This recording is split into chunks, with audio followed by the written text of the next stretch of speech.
नमस्कार शेतकरी मित्रांनो, काल जी आंदोलन झालं पंढरपूरमध्ये रोहित दादांचं, त्याला यश किती आलं अपयश किती आलं हा एक वेगळा भाग आहे किंवा त्याला काय काळ औषध आहे. परंतु ज्या पद्धतीनं काल पंढरपूरमध्ये आंदोलन संपल्यानंतर काय भाजपच्या मंडळीनं तिथं गोमूत्र टाकून त्या जागेचं शुद्धीकरण केलं, याच्या इतकी वाईट घटना देशभरामध्ये कधीही घडली नसेल. जर शेतकऱ्याच्या मागणीसाठी आंदोलन झालं आणि ती कुणी केलं काय केलं तो विषय फार महत्त्वाचा नाही. तो त्याच्यानंतर जी भाजप विचारसरणीनं जी तिथं गोमूत्र टाकून जो काही जागा शुद्धीकरणाचा जी त्यांचा मी व्हिडिओ बघितला त्याच्यातून अक्षरशः किळस आली.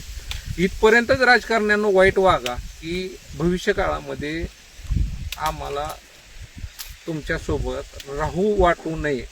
आणि दुसरी गोष्ट एक आहे की हीच अवस्था काँग्रेसने अशा चुका केल्या म्हणून भाजप सत्तेवर आलं. भाजपनं एवढं निश्चित भान ठेवलं पाहिजे की जसं आज काँग्रेसची अवस्था झाली आहे तशी तुमची होऊ नये.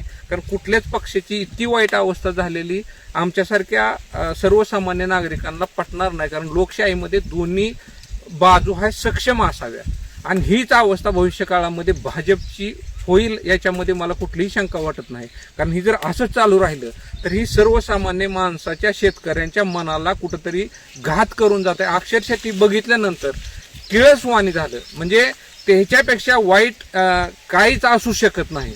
कारण एखाद्या ठिकाणी एखाद्या मागणीसाठी आंदोलन झालं तर त्याच्यामध्ये ठीक आहे, राजकारणाचा भाग असू शकतो, त्याला विरोध प्रत्यारोप होणं तिथपर्यंत ठीक आहे. पण तुम्ही त्या जागेचं शुद्धीकरण करणं, एकीकडे तुम्ही ज्यावेळेस तुम्हाला असं वाटतं की बाबा अंधश्रद्धा निर्मूलनावर महाराष्ट्र शासन कितीतरी कोटी रुपये खर्च करतं आणि दुसऱ्या बाजूला तुम्ही काय करताय आणि काय मेसेज देताय, याच्यातून तुम्हाला कसल्याही परिस्थिती म्हणजे कुठल्याही माणसानं कुठल्या विषयावर बोललेलं जर पटनाच गेला असेल तर तो विषय कुठंतरी थांबला पाहिजे. आणि तो थांबल, तुम्ही नाही थांबवला तर तो समाज निश्चित थांबवल. धन्यवाद.